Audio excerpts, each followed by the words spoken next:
আমি একটি super fast ট্রেনে করে এক জায়গায় যাচ্ছি। আমার উল্টো দিকেই এক ভদ্রমহিলা বসেছিলেন। তিনি একাই ছিলেন। হঠাৎ ট্রেনে টিকিট চেকার উঠল। টিকিট চেকার উঠে সবার কাছ থেকে টিকিট চাইছে। ও দাদা, টিকিটটা দেখান। ও দিদি, টিকিটটা দেখান। ও মাসিমা, টিকিটটা দেখান।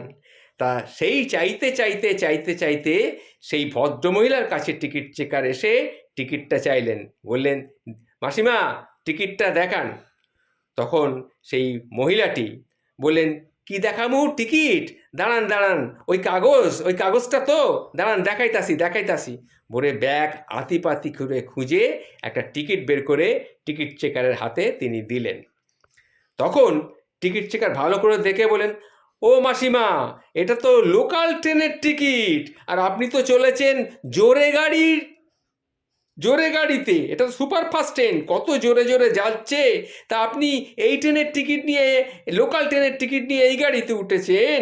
এটা তো এই গাড়ির টিকিট নয়। এই গাড়িতে আপনি কেন উঠেছেন? তখন সেই মাসিমা বলছে, এটা আমার কি দোষ কও? এটা আমার কি দোষ? তোমার ড্রাইভারকে বলো না, তোমার ড্রাইভারকে বলো গাড়িটা একটু জোরে চালাতে, তাহলেই তো হইব। হ্যাঁ, এ কি?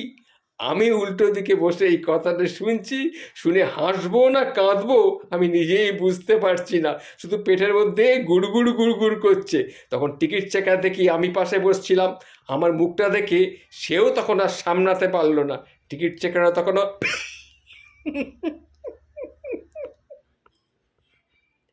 এইভাবে এসে একটা হাসি দিল, আর টিকিটটা ভদ্রমহিলার হাতে দিয়ে পড়লো যে এই টিকিটে আপনি এই গাড়িতে যেতে পারবেন না।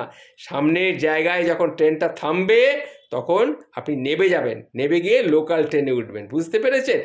না না, আমি নামবো কেন? আমি নামবো না, আমি এই ট্রেনেই যাইব। তুমি তোমার ড্রাইভাররে কও আস্তে চালাইতে।